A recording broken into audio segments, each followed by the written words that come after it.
هاخدك بقى ابو حميد للذكريات لورا شويه، والفتره الذهبيه بتاعت احمد محسن مع الكابتن ايهاب جلال الله يرحمه في مصر المقصه.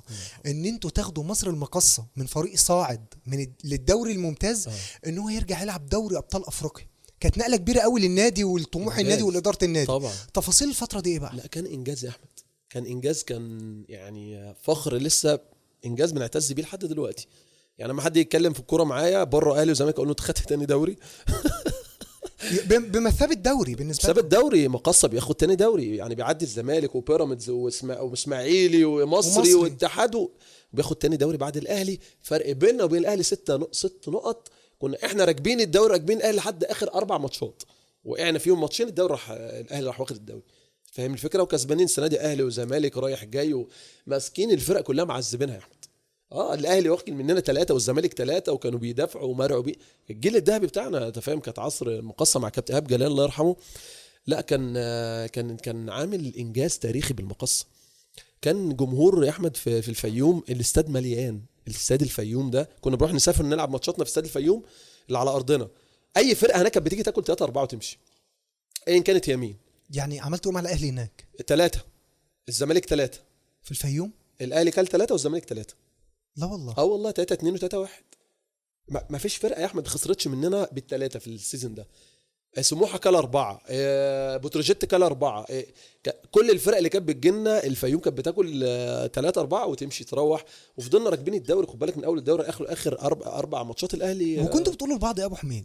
كنا مصدقين يا احمد. كان الكابتن ايهاب جلال الله يرحمه بيقول لك هي الجمله اللي دايما مسمعها بقى، مش عايز اقلدها بطريقته طبعا الله يرحمه، يقول لك صدق نفس، انت لو مش مصدق ما تجيش التمرين، مش عايزك. لا قولها بطريقه الله يرحمه عشان حتى نفتكره. يقول لك انت قاعد انت وهو بنفس الطريقه بتاعتي، قاعد انت وهو مصدقين ناخد الدوري السنه دي؟ نقول له طبعا يا كابتن صدق. يقول انت معايا اللي مش مصدق يروح كده، مش بهزر. وبيقولها في اوضه اللبس بيقول لكم كده، هو مقتنع، واحنا الفكره وصلتنا بقينا مقتنعين بيها. احنا مفيش حد قدنا في مصر. ايوه احنا هنكسب الدوري السنه دي وبنلعب على الدوري، وفعلا لعبنا على الدوري فعلا، وخدنا تاني دوري ورحنا لعبنا ابطال افريقيا وعملنا انجاز لحد دلوقتي المقصه. وكل اللعيبه ال11 لعيب كلكم رحتوا الاهلي والزمالك هي دي بقى الفكره، ده اللي وقع الفرقه بقى بعد تاني سنه. اللي راح اهلي زمالك بيراميدز اسماعيلي. مين كان اللعيبه اللي منوره برضو عشان برضو الناس تفتكر الفتره دي؟ مين اللعيبه اللي كانت منوره قوي؟ احمد الشيخ هداف الدوري 17 ده راح الاهلي. ميدو جابر راح الاهلي برضو. حسين الشحات ايه الاهلي. داوودة الزمالك احمد داوودة اللي كان في المصري وجاي مصر المقصه. عمل سنه استثنائيه معاكم، سنه عالميه. كان عامل دونجا راح الزمالك. دونجا اللي هو الاولاني، عارفه دونجا بيراميدز دلوقتي. هشام محمد راح الاهلي. عندك محمود وحيد راح الاهلي. الله. ايريك تراوري راح بيراميدز. عندك مين تاني؟ انت رحت سيراميكا؟ انا رحت سيراميكا كليوباترا، وكان جاي لي اسماعيلي نادي برضه فيه فلوس كتير قوي سيراميكا ده، عشان الناس ما تفكرش ان انت رحت نادي تعبان يعني.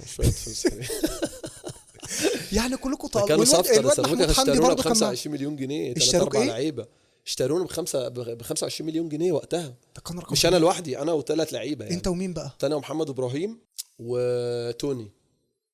توني بتاع نص الملعب. توني بتاع نص كان برقم يعني، كان عامل صفقه رقم كبير طبعا. 25 مليون من كام سنه؟ 2021 2018 حاجه زي كده.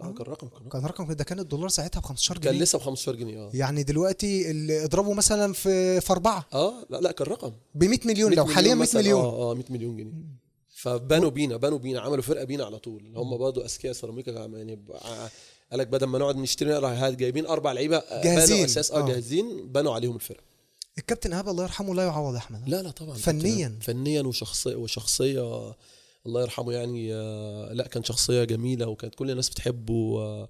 يعني من العامل لحد رئيس النادي كان كله بيحترمه وبيهاب له، لانه هو كان شخصيه ما بتحبش الغلط، وكان حقوق اللعيبه دايما كان اول حاجه بالنسبه له حق اللعيب. فكابتن ايهاب الله يرحمه كان شخصيه جميله جدا ومدرب كان بيعلمكم. طبعا كان بيعلمنا، ولا فكره كان مختلف. ازاي بقى احمد؟ كان عنده فكر مختلف يعني. كان يطلع يدرس بره في امريكا وياخد شهادات ويجي يطبق هنا في مصر، بيعمل ابديت. اول واحد عمل تمانيات في مصر. تمانيات اللي اخترعها في مصر كابتن ايهاب، ما كانتش لسه موجوده. كان لسه 4-2 4-4-2 4-3-2-1 4-2-3-1-10. اول واحد لغى ال10 ولعب بتمانيتين كابتن ايهاب في مصر. معلومه الناس كلها لازم تعرفها. معروف كابتن ايهاب. زي اول واحد عمل 4-4-2 كابتن طارق العشري. مش جوزيه، صح. طارق العشري خدها منه جوزيه، خدها منه. كابتن ايهاب جلال اول واحد يلعب بثمانيات، وكانت الناس مستغربه ايه الثمانيات دي، مش عارفين يعني ايه ثمانيات، بيلاقوا كل شويه اتنين في ال 18 ثمانيتين، مين دول؟ مش رقم 10 واحد دايما واثنين ستتين تحته، لا ده في اتنين دايما في 18 من هنا ومن هنا، وستة واقف اللي هو كان وستة دونجا. ده ايه ده؟ ودونجا واقف. فكان في حاجه غريبه هو عاملها، فكسرنا بيها مصر وكسرنا بيها الدوري. يعني كابتن ايهاب كان سابق عصره احمد. كان سابق عصره بصراحه في الكوره، كان مختلف. كان مختلف، وكان دايما فكره اوروبي وفكره مختلف، وكان عنده دايما ثقه في نفسه وفي لعيبته اللي بيجيبها دي، ان انا اي لعيب جاي دايما، اي لعيب جاي بيقول بدايه الكلام احنا بنلعب على دوري، احنا بنلعب على الدوري. بيهيئكوا نفسيا. نفسيا انت نازل بتلعب على الدوري، مش فارق معاك بتلعب مين، اهلي زمالك بيراميدز، اي فرقه كنا بنكسبها عادي.